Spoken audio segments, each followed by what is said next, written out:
I lost my 5-year-old son, and I'm very saddened that I'll never get to watch him grow up. Assalamualaikum, hai semua, apa khabar korang? Terima kasih sudah klik video ni dan jangan lupa tekan tombol subscribe. Kembali lagi bersama saya AA berbagi info dan kisah menarik. Oh, sebelum tu jangan lupa tekan tombol subscribe, tekan loncengnya juga.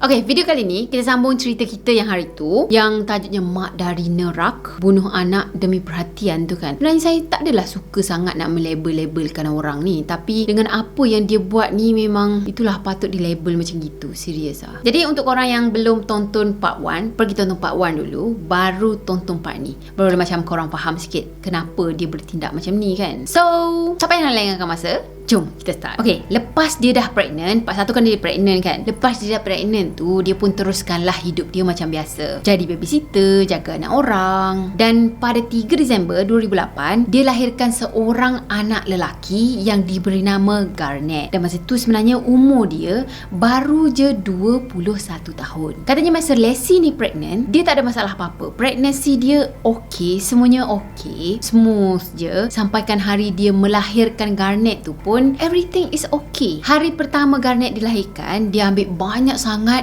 gambar-gambar Garnet. Lepas tu dia pergi share dekat media sosial, pergi share dekat Twitter, dekat MySpace, Facebook, macam tu kan. Dan masa tu dia memang happy sangat sebab dia dapat perhatian daripada kawan-kawan sosmed dia. Yelah, dia orang ucapkan tahniah, dia orang macam I'm happy for you, macam tu kan. Hari kedua Garnet dilahirkan, Lassie ni cepat-cepat pergi hospital, bawa anak dia yang baru lahir tu masuk hospital balik. Dia cakap anak dia sakit, anak dia demam. Lepas tu macam ada something wrong dengan telinga anak dia. Tak habis-habis dengan telinga kan. Tak tahulah apa yang dia buat dengan budak-budak ni, sampaikan mesti ada infection dekat telinga. Bila doktor tu check keadaan Garnet, semuanya okey. Semuanya dalam keadaan yang normal je. Jadi doktor pun benarkanlah Garnet ni balik ke rumah. Tak payah nak tinggal kat hospital lah kan. Dia okey, jadi baliklah rumah. Lassie pun ikutkan je lah. Ya, okey, balik rumah. Beberapa minggu lepas tu, hari Christmas. Dan masa hari Christmas tu, dia memang seronok sangat duduk share gambar anak dia. Apa yang anak dia buat masa tu, sambut Christmas sama-sama, macam tu lah. Dan macam biasa, dia memang suka sangat dengan perhatian yang dia dapat. Lepas je perayaan hari Christmas tu, sekali lagi, si Lassie ni bawa anak dia, Garnet tu, pergi ke hospital. Dia bagi tahu yang ada benda yang tak kena dengan anak dia ni. Tolong cek doktor, tolong cek, macam tu kan. Bila doktor check, sebenarnya tak ada apa-apa tau budak tu. Cuma Lassie ni macam insist juga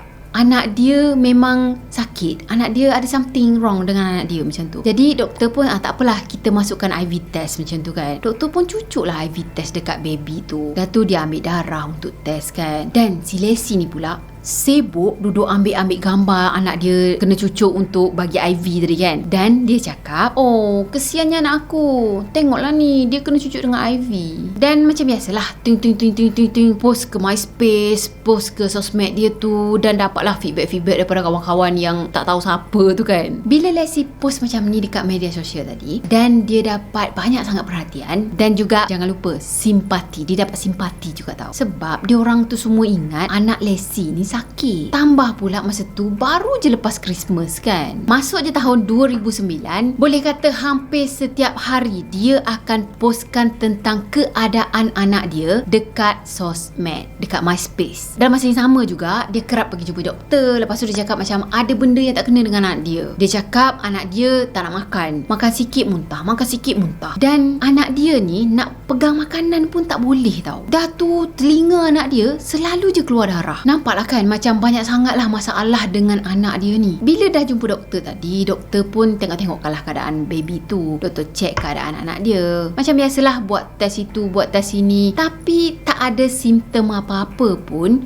pada anak ni. Ya betul, memang telinga baby tu memang berdarah. Masa dia sampai ke hospital tu pun, doktor nampak telinga baby tu berdarah. Cuma doktor tak dapat nak kenal pasti daripada mana punca telinga baby tu boleh berdarah. Dan tadi dia claim kan yang anak anak dia tak nak makan. Kalau makan sikit muntah-muntah macam tu kan. Pun doktor tak boleh nak buktikan yang memang betul anak dia tak boleh nak makan. Sebab doktor tengok anak dia macam okey-okey je. Dalam masa yang sama, Lassie tadi dia mendokumentkan semua benda yang jadi dekat media sosial. Secara tak langsung lah kan, dia bagi tahu semua orang yang follow dia bahawasanya anak dia tu sakit. Sebenarnya dia cuba untuk tarik lebih banyak perhatian dan juga simpati daripada orang ramai. Bila doktor tadi dah cek si Garnet tapi tak ada apa-apa simptom, tak jumpa apa punca sampai Garnet ni boleh jadi macam ni, masa itulah doktor ni akan syak macam ada sesuatu dengan si Lassie ni. Mungkin bukan Garnet yang bermasalah,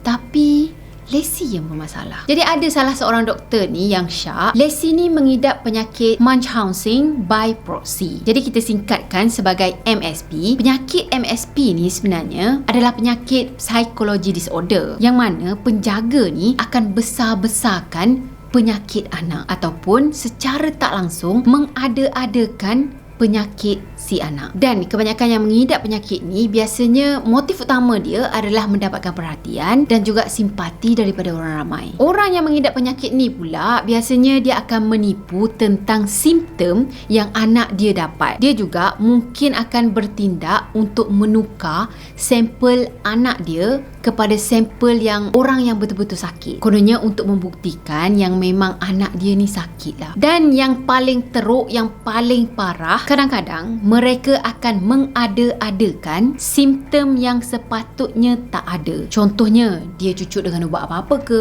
dia bagi makan apa-apa ke sampai anak dia tu sakit. Cuma, biasanya kalau ada pun simptom-simptom tu, bila doktor buat test, kesihatan anak tu akan baik-baik je. Dan simptom yang sama akan datang balik kalau anak tu ada dengan si penjaga. Yelah, sebab si penjaga ni kan yang buat simptom tu semua. Jadi pada masa tu, Dr. Nisha yang si Lassie, dia memang sengaja mengada-adakan simptom. Sebab daripada ujian kesihatan anak dia okey, anak dia baik-baik je. Jadi doktor pun panggil lah Lassie ni kan untuk bincangkan hal ni. Kononnya nak cakap lah kan, sebenarnya anak kau tak sakit, tapi kau yang sakit, macam tu. Cuma Lassie, bila dah doktor panggil dia, bila doktor dah tak nak bekerjasama dengan dia, dia akan tukar dengan doktor lain. Dia dah tak nak jumpa dengan doktor tu, nak pergi dapatkan rawatan daripada hospital lain ataupun dengan doktor yang lain. Pelik jugalah kan, siapa yang doktor sekarang ni? Masa tu dia pergi jumpa dengan beberapa orang doktor dan dia ceritakan hal yang sama. Bila doktor cek, result yang sama juga yang keluar. Cuma tak tahulah apa yang salah seorang doktor ni fikir masa tu. Dia boleh pergi setuju tau, ikut cakap si Lassie ni. Dia setuju untuk buat pembedahan kepada Garnet. Padahal Garnet tak ada simptom pada masa tu. Sebab Lassie ni cakap yang Garnet ni selalu muntah-muntah, tak boleh nak makan sendiri, tak nak makan. Jadi dia nak doktor ni buat pembedahan kepada anak dia untuk tak bagi anak dia muntah. Kalau makan je apa-apa,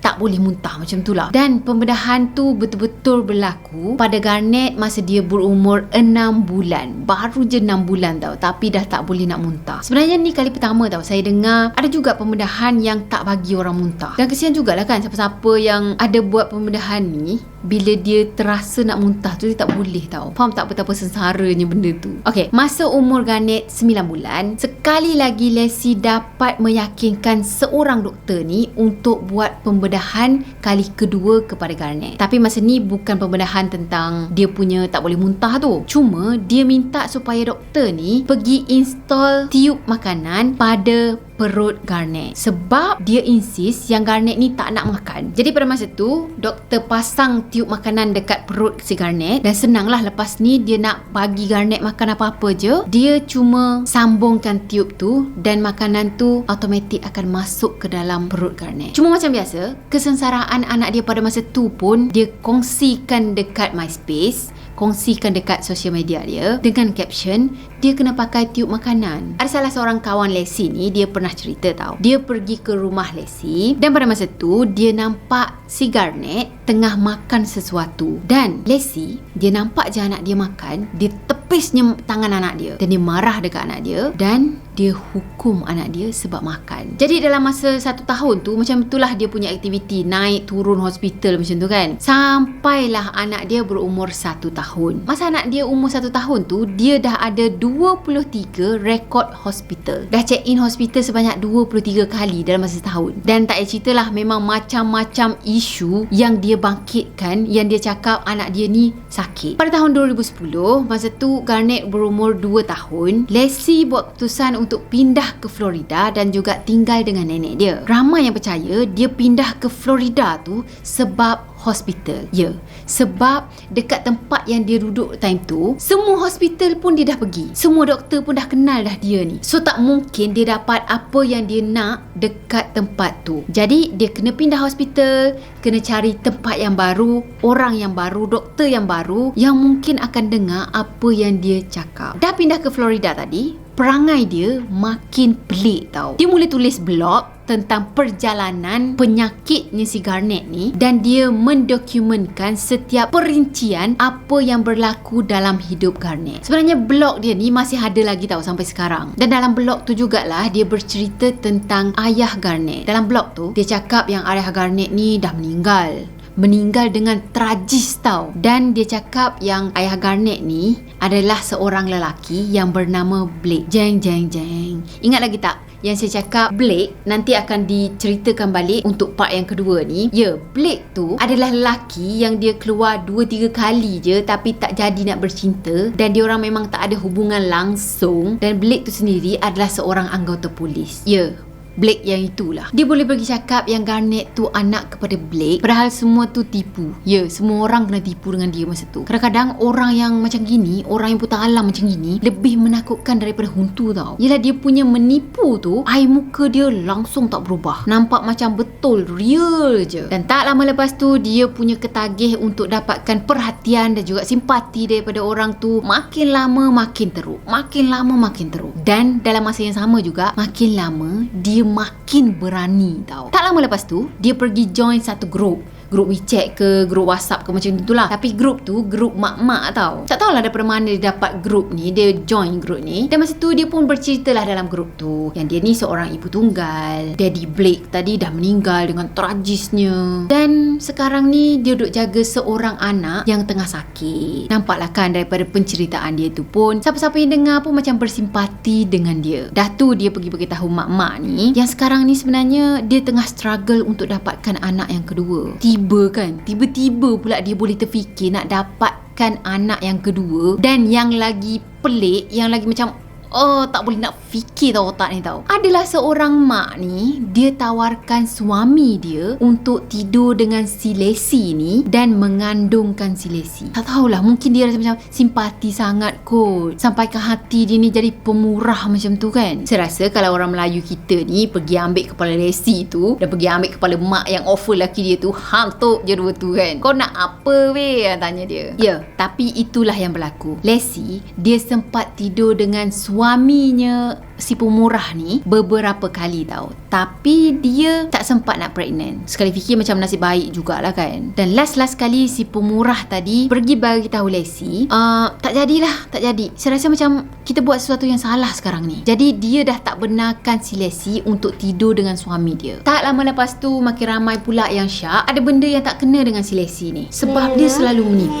Dan orang-orang yang kenal dengan Lassie dan juga Garnett, dia tak nampak pun yang Garnett ni sakit. Dia nampak Garnett ni macam budak-budak normal. Kebanyakan budak-budak yang baya dia, yang selalu main lari situ, lari sini, nak main dengan kawan-kawan macam tu. Jadi aktif semacam je, tang mana sakitnya kan. Pada tahun 2012, masa ni Garnett umur 4 tahun. Masa ni Lassie fikir dah tiba dah masa dia untuk berpindah lagi sekali. Biasalah kes yang sama jadi bila dah semua doktor pun dah kenal dia, semua hospital pun dia dah pergi, dan semua orang dah tak nak ikut cakap dia, ikut kehendak dia terpaksalah pindah kan. Time ni dia pindah dekat New York. Cuma dia tinggal dekat kawasan pinggir-pinggir bandar macam tu, dan dia ada join satu community yang dinamakan Fellowship Community. Jadi community ni sebenarnya dia tinggal dekat satu kawasan, dan dekat kawasan situlah dia orang bercucuk tanam, makan hasil tanaman dia orang, dan juga dia orang jahit baju sendiri, makan makanan berkhasiat, makanan organik macam itulah. Dan satu hal lagi, kenapa Lassie ni nak tinggal dekat sana, sebab katanya dia orang gunakan dengan ubat-ubat yang natural untuk sembuhkan penyakit. Jadi masa tu dia percaya dengan gaya hidup yang sihat macam gini, mungkin anak dia boleh cepat sembuh. Jadi dalam komuniti tu memang sangat-sangat kenal dengan Lassie ni, dan juga dengan anak dia si Garnet tadi. Macam biasa, dekat tempat baru ni pun dia bawa cerita yang sama. Dia ceritakan tentang penyakit yang anak dia hadapi masa tu. Jadi sebenarnya ahli komuniti ni expect yang Garnet nampaklah macam budak yang sakit tau. Yelah, mungkin ada atas kerusi roda, lepas tu terbaring je ke macam tu kan. Tapi apa yang diorang perasan, apa yang diorang nampak, semua yang Lassie cerita tu tak betul. Diorang nampak Garnet sangat-sangat sihat. Yelah, selayaknya anak-anak yang baru nak membesar, aktif macam tu, dan dia makan dengan elok.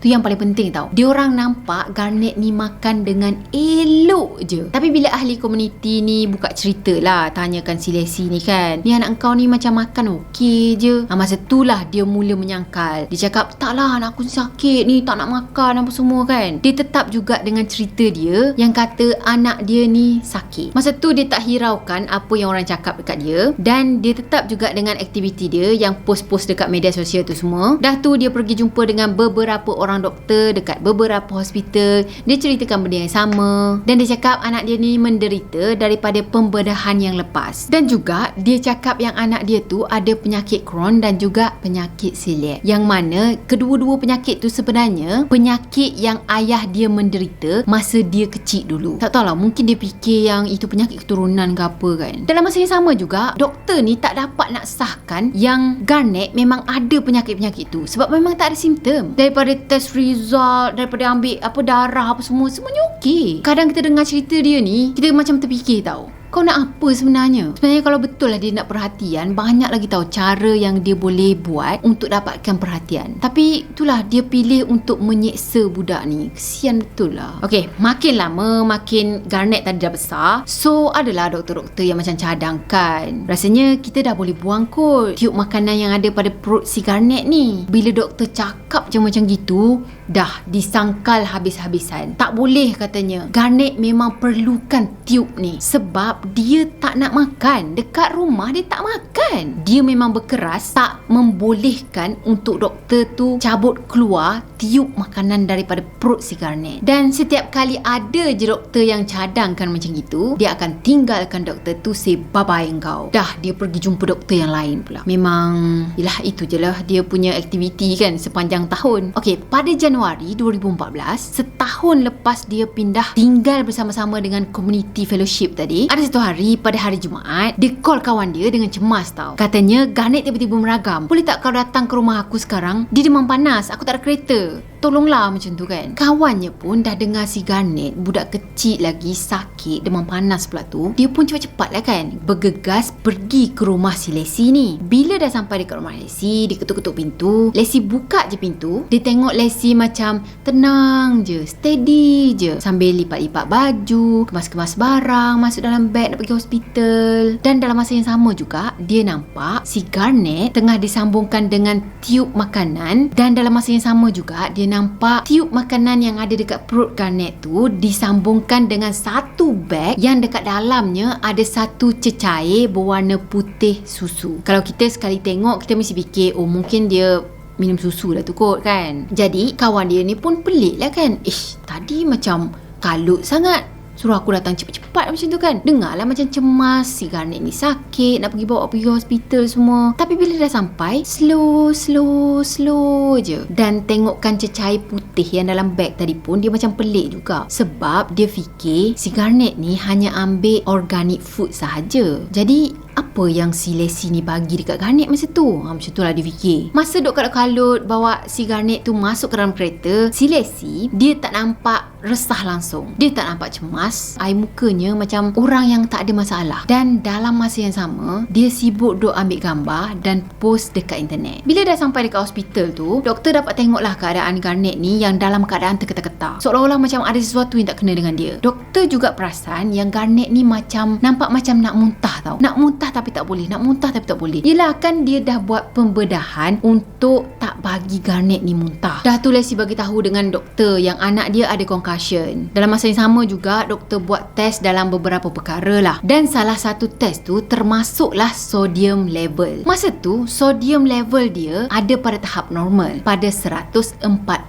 Katanya itu normal lah. Dan bila doktor periksa, memang anak dia tak ada concussion seperti mana yang dia claim. Tapi Leslie ni, dia tetap insist tau. Dia cakap anak dia ni sakit, mesti ada something wrong dengan dia. Check dah betul-betul macam tu kan. Tak tahulah siapa yang doktor sekarang ni. Dah tu dia cakap anak dia ni sakit sebab pembedahan yang lepas. Jadi anak dia perlukan rawatan. Macam tu lah. Pihak hospital pun tengokkan dia yang macam betul tak betul macam tu je. Dia pun mengiyakan je lah. Tak apalah, duduklah dekat hospital ni. Nanti kita check 2-3 hari, kita tengok keadaan dia macam mana. Dah tu baru kita buat keputusan ya. So Leslie pun puas hati lah kan, dah dapat tinggal dekat hospital tadi. Okey, lepas tu pihak hospital pun pasanglah EEG pada si Garnet untuk pantau, untuk monitor keadaan dia. Kalau lah ada benda yang memang betul tak diingini berlaku lepas ni kan. Katanya 2 hari Garnet tinggal dekat hospital tu, dia nampak sihat, tak ada masalah. Pada pagi Isnin tu, doktor pun bagi tahulah dengan Leslie. Dia cakap esok rasanya Garnet dah boleh keluar sebab daripada test result dia pun tak ada masalah dah ni, dia dah sihat. Jadi dah boleh keluar hospital lah. Masa doktor bagi tahu dia yang dia dah boleh keluar, terus dia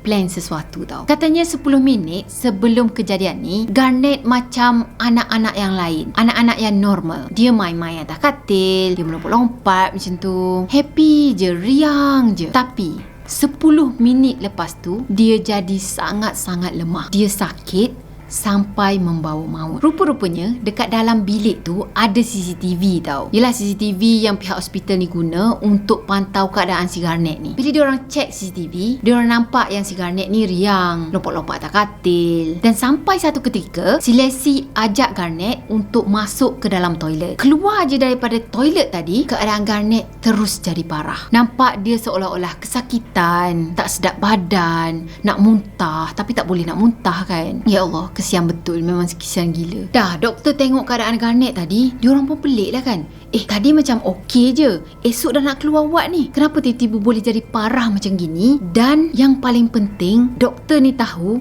keadaan Garnet pada masa tu boleh membawa maut. Dan tahu tak, bila doktor cek tahap garam dalam badan Garnet, yang tadi masa dia mula-mula masuk hospital tu, doktor dah cek kan, normal 140.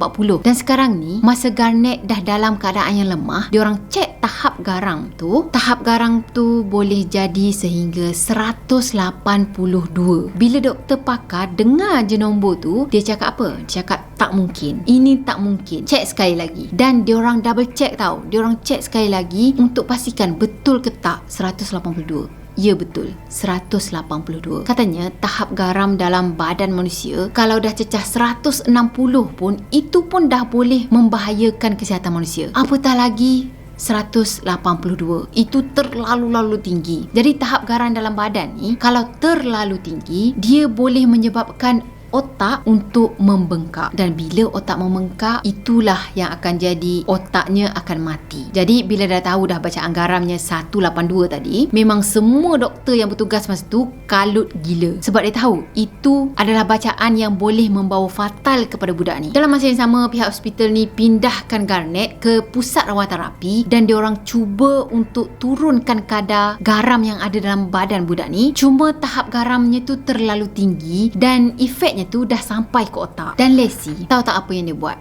Ya, macam yang korang fikirlah. Macam biasa, dia sibuk duduk post, duduk upload apa yang berlaku dengan anak dia dekat media sosial. Share dengan semua sahabat-sahabat maya dia. Kadang-kadang macam rasa menyampah jugalah dengan mamak yang macam ini. 24 jam kemudian, Garnet diisytiharkan brain dead. Otaknya dah mati sebab garam tu dah sampai ke otak. Lepas doktor bagi tahu je Leslie tentang keadaan anak dia, masa tu doktor ingatkan reaksinya tu mungkin rebah, lepas tu menangis, lepas tu macam tak terima kenyataan ni, macam tu lah kan. Tapi tak, dia sibuk nak masuk ke dalam bilik Garnet, nak pergi jumpa dengan Garnet. Okey lah, mungkin itu normal lah kan. Kita fikir, oh ni mungkin kali terakhir aku jumpa dengan anak aku, macam tu kan. Okey, doktor pun bagilah, tak apa, nak masuk jumpa silakanlah jumpa kan. Dah masuk tadi, dia buat satu tindakan yang kita memang takkan fikirlah dia akan buat macam tu. Anak dia ada ni terlantar dekat atas katil tu, menderita, dah separuh mati dah. Dia boleh pergi ambil gambar anak dia sebanyak 100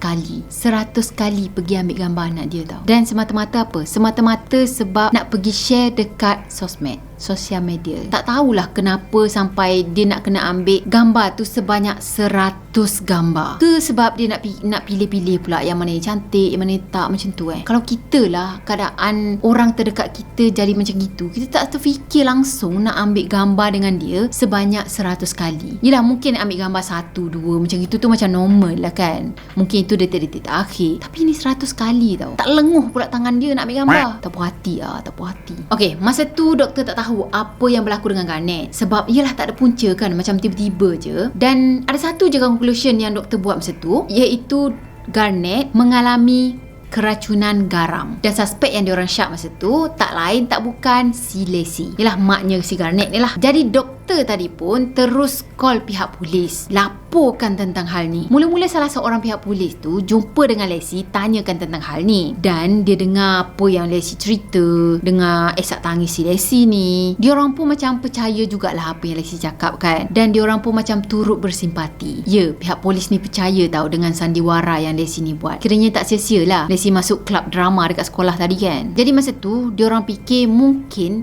doktor ni yang buat salah, doktor ni yang buat rawatan yang salah, macam tu lah. Cuma yang silapnya, masa soal siasat polis tu, Lacey ada bagi tahu polis yang Blake, ayah kepada Garnet, dah meninggal dengan tragis. Dan kebetulan pula ayah si Lacey ni datang. Jadi masa tu pihak polis ni terjumpa dengan ayah si Lacey. So pihak polis ni pun tegur lah kan. Katanya takziah atas kematian Blake. Ayah si Lacey ni pula macam terpinga-pinga. Siapa Blake? Barulah pihak polis ni tahu sebenarnya Blake sebagai ayah Garnet adalah penipuan. Jadi polis ni pun fikirlah kan, kalau ayah si Garnet ni pun dia boleh tipu, apa lagi yang dia tipu sebenarnya? Daripada situlah pihak polis ni mulakan siasatan secara terperinci. Pihak polis ni call Blake tadi dan tanyakan hal sebenar. Betul ke ada anak dengan Lacey kan? Dan Blake ni cakap lah, memang betul dia ada kenal dengan Lacey ni. Pernah lah dia orang keluar 2-3 kali, tapi sampai situ je lah. Dia orang memang tak ada apa-apa hubungan langsung. Dan yang paling penting, Blake belum mati. Dia masih lagi elok, sihat walafiat, tengah bekerja dekat Alabama sana sebagai anggota polis, sebagai sheriff kalau tak silap. Terus pihak polis ni pergi cek pula rekod hospital, pergi cek dekat setiap tempat yang Lacey ni tinggal sebelum-sebelum ni kan, dekat Alabama, dekat rumah nenek dia tu, dekat New York, macam tu kan. Rupa-rupanya dia orang jumpa banyak sangat rekod keluar masuk hospital yang mengatakan anak dia Garnet sakit. Tapi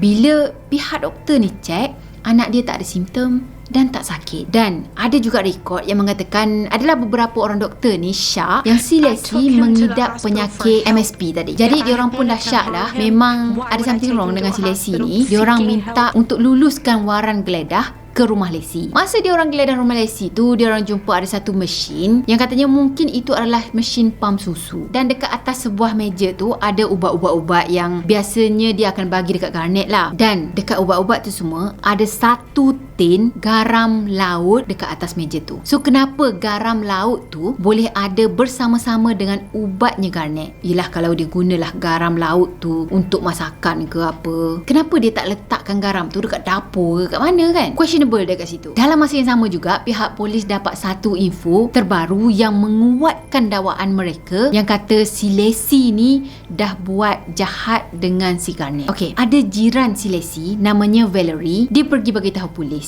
Selepas kejadian tu berlaku, si Lacey ada telefon dia dan Lacey ni minta dia untuk masuk ke apartmen Lacey untuk ambil satu beg plastik yang berisi cecair putih. Cecair putih pekat macam susu macam tu. Dah tu dia minta supaya Valerie tadi ambil beg tu dan buang beg tu. Dan yang paling penting, jangan cakap dengan siapa-siapa. Masa tu Valerie yang dengar ni macam, pelik lah dia ni. Kenapa nak kena buang, lepas tu tak payah cakap dengan siapa-siapa kan? Macam ada satu rahsia yang besar kau ni. Dan si Valerie, dia tak adalah nak pergi buang benda tu. Dia pergi jumpa pihak polis, dia serahkan kepada pihak polis. Masa tu lah pihak polis ni cek sebenarnya cecair putih ni apa benda ni. Dia orang hantar pergi lab, test, dan ya, cecair putih tu sebenarnya mengandungi tahap garam yang sangat tinggi. Jadi dekat apartmen Lacey tu juga, dekat dalam tong sampah dia, pihak polis jumpa beberapa beg plastik yang dah kosong yang ada berisi cecair putih yang sama. Beberapa tau. Maksudnya dah beberapa beg plastik tu dia bagi dekat anak dia. Pihak polis juga jumpa satu bukti yang mengukuhkan lagi dakwaan atas Lacey ni. Diorang jumpa Lacey pergi Google beberapa benda yang mengaitkan dia dengan kes ni. Dan yang paling penting, dia pergi Google benda ni masa dia ada dekat hospital. Masa dia terbaring dekat tepi garnet anak dia. So apa yang dia cari? Dia cari apakah tahap bahaya yang diterima kalau garam dalam badan terlalu tinggi. Yang kedua, apa kesan tahap garam yang tinggi terhadap kanak-kanak. Memang sah, confirm dia yang bagi, lepas tu dia sendiri yang cari apa kesannya kan. Tapi yang pelik, dia dah bagi dah garam tu semua pada anak dia, dan baru dia nak search, dia nak study benda tu. Bila dah kumpul semua bukti, dah cukup dah bukti untuk mendakwa si Lacey ni, Lacey ditangkap.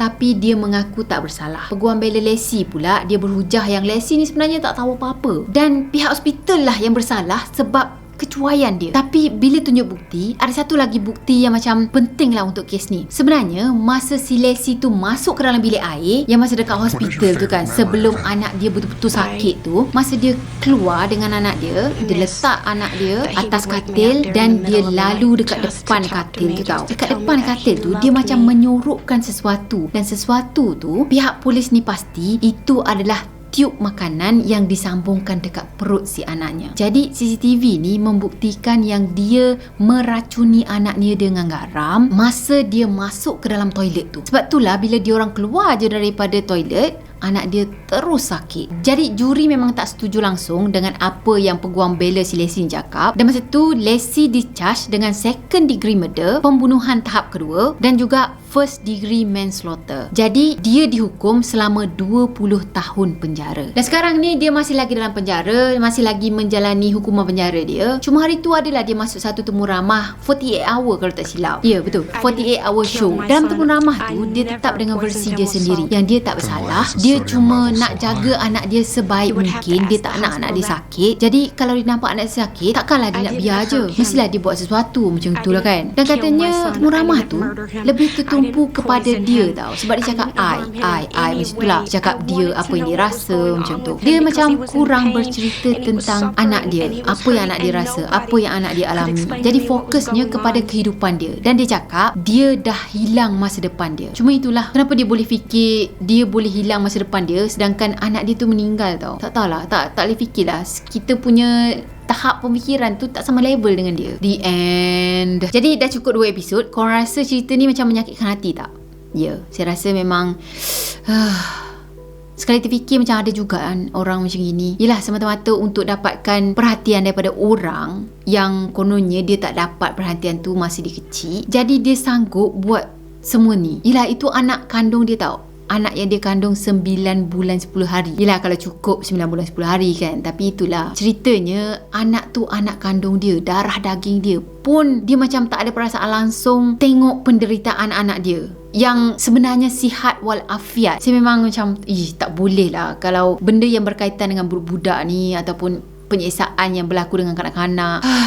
Rasa macam bad mood satu hari. Dan korang rasa dia sebenarnya berniat ke nak bunuh anak dia? Sebab saya rasa macam dia tak berniat sebenarnya nak bunuh anak dia. Cuma dia tak tahu nak ukur tahap garam tu sampai mana je yang elok untuk anak dia. Macam itulah lebih kurang kan. Yelah, dia bukan yang ada alat pengukur ke apa.